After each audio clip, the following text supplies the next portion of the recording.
What's going on YouTube? Here is my knife collection. All these tools are different prices, and I want to tell you how much I paid for them and why I like each one of them and what I use them for.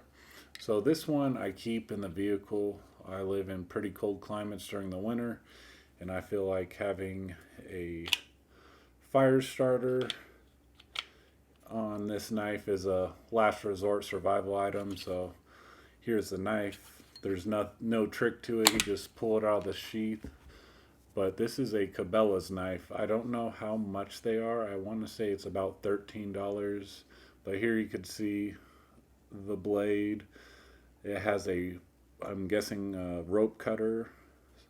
And it also has a flat edge so you can use the fire starter. And it has this 550 cord. I don't know if it's rated for 550 pounds, but it's there. Great little knife to keep in the car.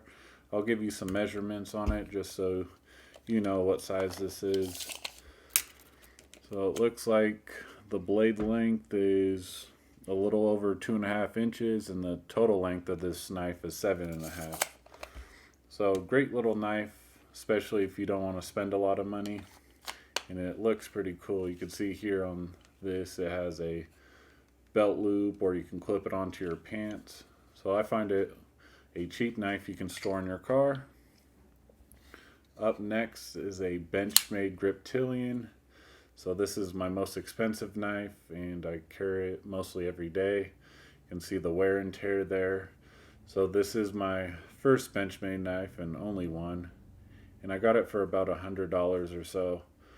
But great knife. It has an ambidextrous lock here, so I'm left-handed. It does have a pocket clip here. It could go on either side, so I'm a fan of that. I'm also a fan of carrying a full-size knife, and I would say this is considered a full-size knife. And this is, the blade's about 3 inches and 5/8, so almost 3.5 inches. And the handle is about 4 3/4. So I believe overall this knife is a little over 8 inches, but a great knife, especially you get a name brand that everyone likes. And when you hand them a Benchmade, they're like, oh wow, this is a really nice knife. So there's that one. Here is another everyday carry knife. I'll keep it in my tool bag. But this is a Milwaukee Hardline knife. I got this at HomeDepot.com for about $52. Has a good steel. I'm no expert on knives, but it's up there in, quality of steel. I know there are some better ones, but, I feel for like $52 and I get, a brand I trust, which is Milwaukee Tools, and I use every day. This blade is 2.5 inches. And the way it opens is a little button here, and it's just a little flipping knife. There's no springs, it's just momentum. And here's the locking mechanism. So I really enjoy this, especially if I don't want to carry this one. Sometimes this can be a little bulky in the pocket, and this one I can hardly even notice. Up next, I have a ROKU knife. I believe I got this in either 2009 or 2010. I want to say it is spring assisted, so it deploys very nicely. I think I paid $20 for it, but I saw currently this knife is going for $50. I don't know if that's inflation or me just messing up how much I actually paid for this knife. But here's the locking mechanism. It has a window breaker, pocket clip. So great overall knife. I definitely love deploying it and hearing that sound of it click open. It does have serrations on it. I don't care whether a knife has it or not. Yes, I know it's tough to sharpen, but I like the ripping effect for cutting straps or rope. Here is a gas station knife. This is a out the front knife, and you deploy it with a switch. This is an illegal knife in some states. In my state, it is not.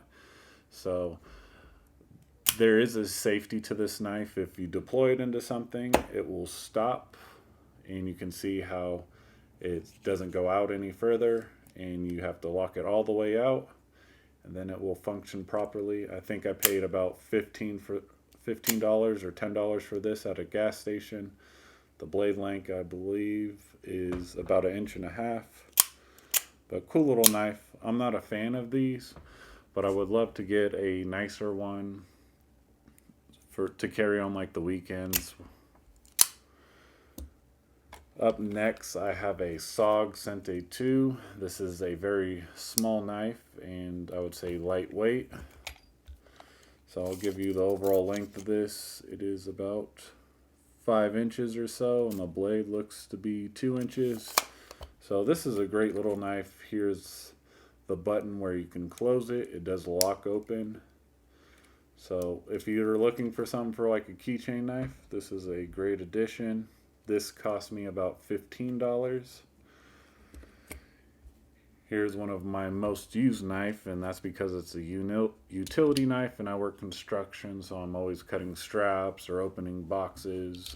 So this is probably my most used ones. You can change the blade out, and great useful knife. It also has a rope cutter or strap cutter right here, which most of them do. Here I have a Leatherman Free P2. I bought this at a pawn shop for about $67. So I wanted to make this a budget-friendly video. Plus, that's all I have is budget knives. And I would say for $67, this was like new when I got it. And a great useful tool. It has pliers on here as well as flathead, Phillips, and can opener. So great overall tool. If you like to carry more than a knife, you could have a multi-tool. And here is a knife. I don't know how much these are, probably about $20, and hopefully I don't stab myself. But this is on a necklace. It has a sheath on it, so I'm guessing this is $25 or $30.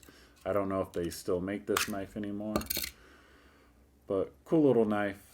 I don't know why I bought it. I probably bought it for my vehicle because I love keeping a knife in my vehicle, or I probably bought it to open boxes. But here it is, a Smith & Wesson HRT. I don't know what the HRT stands for, but here's a bottle opener and some hex sizes, and there's a loophole here. So great little knife, and that is my knife collection. But thanks for watching this video, and I'll see you guys later.